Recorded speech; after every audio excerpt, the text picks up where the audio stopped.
مقابلہ کرو بھائی میدان میں، اس ملک کی تباہی اور بربادی کر دی۔ آئین ری رائٹ کیا۔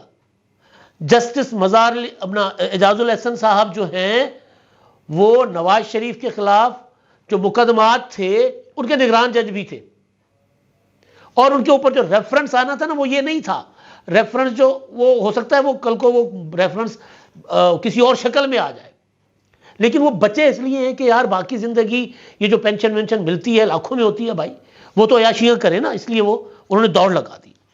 اب جسٹس مزار علی اکبر نقوی صاحب نے کل ریزائن کر دیا۔ ریزائن کرنے کے بعد آج سپریم جوڈیشل کونسل کی جو کارروائی تھی وہ معمول کے مطابق وہ ہوئی، کیونکہ انہوں نے اپنا استعفے کا جائزہ لے کر معاملے کو نپٹانا تھا یا آگے چلانا تھا، فیصلہ تو کرنا تھا۔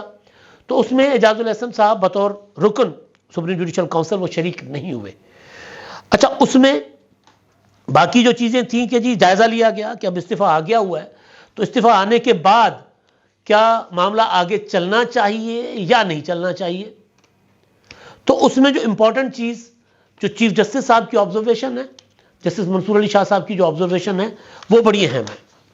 وہ اس طرف اشارہ کرتی ہیں کہ بھائی وہ تو پھنس چکے تھے نا، ریفرنس سپریم جوڈیشل کونسل میں آنے یا ریفرنس پر کاروائی ہونے سے پہلے دیگر جو ماضی میں بھی ہوتا رہا ہے جج صاحبان کی طرف اگر وہ ریزائن کر کے چلے جاتے تو پھر تو ٹھیک تھا، لیکن جب پہلے انہوں نے اپنا سامنا کرنے کا فیصلہ کیا کہ جی میں سامنا کروں گا، شوکاز نوٹسز آئے، شوکاز نوٹسز کے اوپر جواب، پھر جو معزز جج صاحبان تھے، جو ارکان ہیں سپریم جوڈیشل کونسل کے، ان کی ذات کے اوپر کہ جی یہ تو باعث ہیں، یہ تو میرے خلاف ہیں، انہوں نے تو رائے قائم کر رکھی ہے، پھر چیف جسٹس صاحب کا نام بھی تھا، کچھ اور جج صاحبان کے بھی، ان کے اوپر اعتراض کیا۔ تو اب آج جو بیسک جو چیز جو آبزرویشن ہے چیف جسٹس صاحب کی، انہوں نے یہ پہلے سوال اٹھایا کہ اگر استعفیٰ آ گیا ہے تو پھر تو اب آگے کاروائی بنتی ہے نہیں بنتی، ذرا یہ بتائیں۔ پھر کچھ فیصلے بھی تھے، جیسے ثاقب نثار نے ریزائن کر دیا تھا، ریزائن نہیں کیا تھا بلکہ ثاقب نثار ریٹائر ہو گئے تھے، ان کے اوپر 2020 میں ریفرنس آیا تھا، ریٹائرمنٹ کے بعد سپریم جوڈیشل کونسل نے غیر مؤثر کہہ کے کہ جی وہ تو جج رہے نہیں، تو وہ تو ختم ہو گیا معاملہ، تو ریفرنس فارغ۔ تو یہ معاملہ اس کے مطابق ہے یا نہیں سوال تھا۔ تو اس سوال پر چیف جسٹس صاحب نے اور جو معاونت کرنے والے لوگ تھے جو وہاں پر اٹارنی جنرل وغیرہ کہ جی وہ میٹر یہ اور تھا، وہ تو ریفرنس پر کاروائی شروع ہی نہیں ہوئی تھی، سپریم جوڈیشل کونسل تو بیٹھا ہی نہیں تھا، ادھر تو کاروائی شروع ہو گئی۔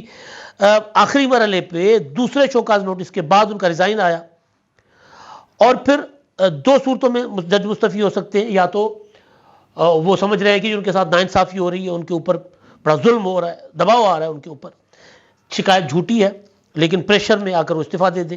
دوسرا یہ کہ الزام درست ہیں اور پھر سامنا نہ کر پانے کی وجہ سے وہ ریزائن کر کے چلے جائیں، اور صدر صاحب نے ریزائن ظاہر ہے وہ منظور بھی کر لیا ہوا ہے۔ تو اب ایسی صورت میں اگر سپریم جوڈیشل کونسل جو ہے ریزائن سے پہلے، یا سپریم جوڈیشل کونسل یہ ثابت ہوتا ہے اس میں کہ جی جج صاحب کے اوپر الزام جو ہے وہ غلط صحیح ہے، اور جج صاحب غلط کردار کے آدمی ہیں، ان کے اوپر یہ پراپرٹیز بنانے یہ سارے الزامات ٹھیک ہیں، تو پھر ان کو برطرف کر دو اور صدر صاحب کو کہہ دو کہ اس کو برطرف کر دے۔ تو اس صورت میں کیا ہوگا، ساری کی ساری پرکس پریویلیجز ساری کی ساری ہو جائیں گی ختم، اور وہ سابق جج لکھنے کے قابل بھی نہیں رہیں گے، برطرف جج۔ تو اس سے بچنے کے لیے وہ ریزائن کر کے گئے ہیں۔ شروع میں ریزائن کرتے تو پھر تو ٹھیک تھا۔ تو بہرحال ان فائنڈنگز کے بعد جو ہے وہ اپنا کیا یہ گیا ہے کہ جی کل کے لیے ان کو ایک موقع دیا گیا ہے کہ جی آپ آئیں اور آ کر اپنی پوزیشن بتائیں۔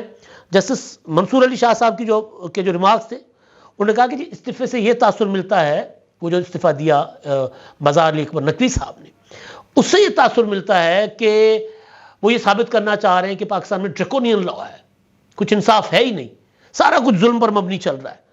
تو لہٰذا ان کا استعفیٰ اپنی جگہ، ان کو کہا گیا ہے کہ جی سامنا کرنا چاہتے اپنا موقف آ کر پیش کریں۔ اب جو ہوتا ہوا نظر آ رہا ہے، جو قانونی ماہرین بتا رہے ہیں کہ جی ان کے خلاف کارروائی جاری رہے گی، کیونکہ ان کے اوپر اگر الزام ثابت ہوتا ہے تو پھر وہ برطرف ہوں گے، اور پھر جو ساری زندگی وہ عیاشیاں کر سکتے تھے پاکستان کی ریاست کے عوام کے پیسے پر، ایک کرپٹ انسان، دوسروں کو کرپٹ کہنے والے، دوسروں کو سزا سنانے والے، پھر وہ ان سے واپس لے لی جائیں گی۔ یہ وجہ ہے اس کو آگے چلانے کی.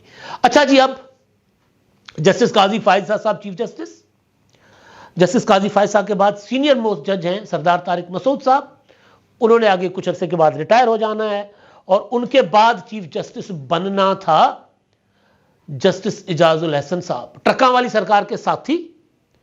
پنجاب میں انتخابات کے حوالے سے انہوں نے ڈوگر کا جو کیس تھا تبادلے کا، اس تبادلے کے کیس میں سے انتخابات نکالے اور آپس میں مشورہ کیا. چیف الیکشن کمشنر کو بلایا اور ان کی کلاس ولاس لی اور ان کو کہا کہ آپ پنجاب میں انتخابات کیوں نہیں کروا رہے، اور یہ ان کو ذرا تڑیاں شڑیاں لگا کے پھر ان دونوں جج صاحبان نے چیف جسٹس اس وقت کے عمر بندیال صاحب کو فکسڈ، پہلے سے پلانڈ اس کے پروگرام کے مطابق ان کو بھیج دیا خط کہ جی از خود نوٹس لیں، اور انہوں نے بھی از خود نوٹس لے کر عدلیہ کی بھی بیتوقیری کروائی، سسٹم کی بھی، سارا کچھ ایسا کر دیا. اچھا، اب یہ جج صاحب نے ریزائن کر لیا. کیوں؟ اعجاز الحسن صاحب نے. ان کے اوپر بظاہر کوئی ریفرنس نہیں تھا، اور ہمارے جیسے لوگ سوچ رہے تھے کہ ارے تو چیف جسٹس بن جائیں گے. اگر یہ چیف جسٹس بن گئے تو پروجیکٹ عمران خان کو دوبارہ ریوائیو کیا جا سکتا ہے. دیکھیں، عمران خان کی حکومت جانے اور باجوہ کے جانے کے بعد، جنرل عاصم منیر کے آرمی چیف بننے کے بعد جنرل فیض حمید اور چند اور آرمی سے عمران خان کے چاہنے والے نکالے گئے. باعزت طریقے سے ان کو راستہ دیا گیا کہ جائیں، ریزائن کر کے چلے گئے. عدلیہ میں بلاول بھٹو زرداری نے پچھلے سال 27 دسمبر کو لاڑکانہ میں بینظیر بھٹو شہید کی برسی پر خطاب کرتے ہوئے کہا تھا کہ ایک ادارے سے تو سہولت کار نکل گئے ہیں، لیکن ایک ادارے میں بھی بیٹھے ہوئے. تو وہ یہ تھے، یہ عمران خان کی سہولت کاری کر رہے تھے مکمل طور پر. اب سے نہیں کر رہے، پاناما کیس سے کر رہے تھے، نواز شریف کو نااہل کرنے اور دیگر معاملات میں. تو بہرحال تو ان کے اوپر بظاہر تو کوئی چیز نہیں تھی، تو انہوں نے ریزائن کیوں کیا؟ تو میں آپ کو بتاتا ہوں کیا ہوا ہے. میرے جو سورس ہیں وہ یہ بتا رہے ہیں کہ جناب ایک مقدمہ تھا ایونیو 1، کانسٹیٹیوشنل ایونیو 1 پلازے کا معاملہ، حیات ریجنسی کا پلازا. اس پلازا میں کی جو پراپر اس کی جو اوریجنل جو تھا نقشہ تھا وہ تھا 4 منزلہ، وہ بنا دیا گیا 14 منزلہ کر دیا گیا. 11 منزل تک تعمیر ہو چکا تھا، سی ڈی اے نے روک دیا تھا. اچھا، اس میں یہ صاحب جو تھے کسی زمانے میں اس پراپرٹی کے، اس کمپنی کے، اس کنسٹرکشن کمپنی کے وکیل رہے ہیں اعجاز الحسن صاحب.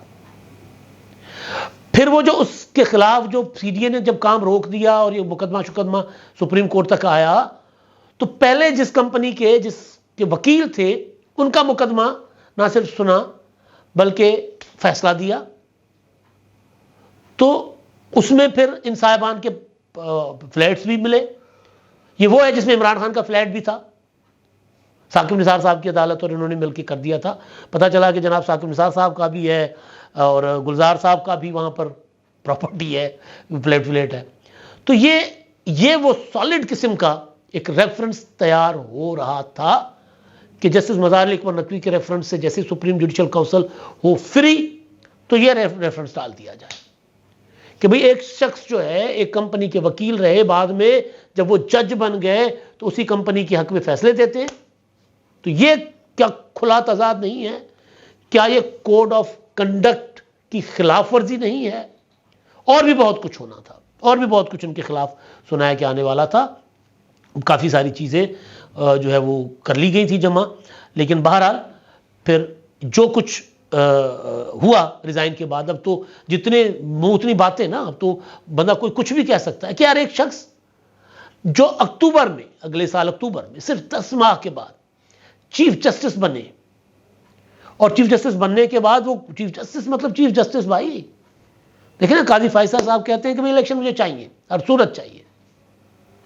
تو وہ اب کوئی ادھر ادھر نہیں ہو رہا، وہ چیف جسٹس ہے. اتنی طاقت اور اتنا پاور ہوتا ہے اس عہدے میں، اگر انسان اگر اپنی ضمیر کے مطابق اور آئین کے مطابق، بلکہ ضمیر کے آئین کے مطابق اگر انسان جج بن کر بیٹھ جائے. تو بہرحال اب قصہ گیا ہے مک.